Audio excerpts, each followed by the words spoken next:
Now, the ego, of course, is that little scintilla of energy that begins to cluster. We're born without an ego, but then there's this assembled shards of experience between the me and the not me that slowly accumulate, almost in tidal pools, so that I begin to differentiate myself from the other, my mother, let's say, or my father, or the object that is there. And you're right. We are an animal that seeks to understand as part of our adaptation to the world. And so we are narrative animals. We create stories about it. And our stories rise out of what we're experiencing at the moment. So you can see why a person born into a certain culture or a certain family of origin with its style of relating or disrelating, as the case may be, becomes the ground for defining that person's sense of self. So it's important to distinguish between the self and one's sense of self. The sense of self is who I think I am. At any given moment, that's very fluid, of course. Now, we have all kinds of internal clusters of energy that are called complexes, a term that Jung popularized. And complexes are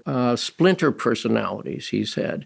So a person might say, why did I get so upset yesterday? What came over me? Or I don't know what I was thinking when I made this important decision. And that's our recognition that we were in an altered state at that moment, that something within us had been triggered, had sufficient energy to come up, usurp ego consciousness, and take it over. Actually, the term that Jung used in German meant possession. It's a state of psychic possession temporarily. You know, we joke that lovers are fools or lovers are blind. So we know that people are they're caught in a certain projection onto the other, and that ultimately gets resolved into some sort of reality through time and experience with that individual. But in that state of being, one senses that one's making the right decision. No one wakes in the morning and says, for example, well, today I think I'm going to do the same stupid, counterproductive things I've done for decades, but there's a good chance we will. Why? Because we have certain clusters of energy in us that are regularly triggered. When triggered, they catalyze a response in the ego that enacts that program. So it affects our body,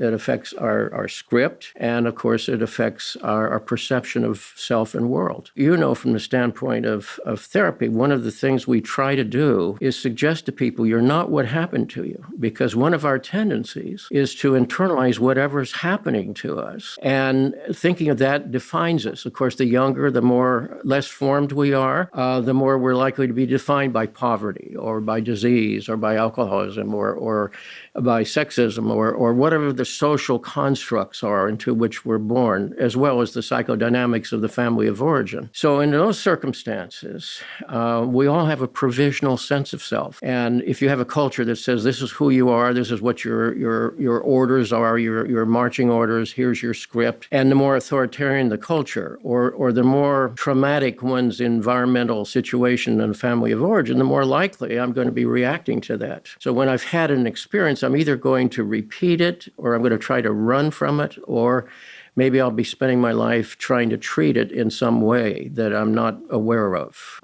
This activates many people into the healing professions, by the way, whether it's clergy, nursing, therapy, et cetera, that's often a sensitive child in the family who feels I have to try to stabilize my environment in order to sort of get things back to a normal state, whatever that might be, so that then it can be there for me. But of course, that never quite happens. The child can't fix a parent, you see. And so many people in the helping professions are driven there by a powerful internalized message, which becomes their sense of self. So it's a long-winded way of saying there's a distinction between the self, which is the natural organic development of this organism. As we're speaking, it's growing our toenails, digesting our breakfast, mentating, emoting, and so forth. Most of that's autonomous activity. It's kind of like the centipede. You congratulate the centipede on how well he coordinates all of his legs, and then he thinks, well, should I move this leg or this leg or this? And he's immobilized. These are not functions that we govern consciously, although we can interrupt them consciously. But something is there taking care of us. It's an organic unity. And that's what Jung meant by the self, capital S. Our sense of self is a different matter. And so one of the things that I've tried to emphasize in therapy is you're not what happened to you, because we tend to be bound to our story that says either that's who I am, that's what I'm defined by, or I'm spending my life trying to differentiate myself from that, get away from that, perhaps.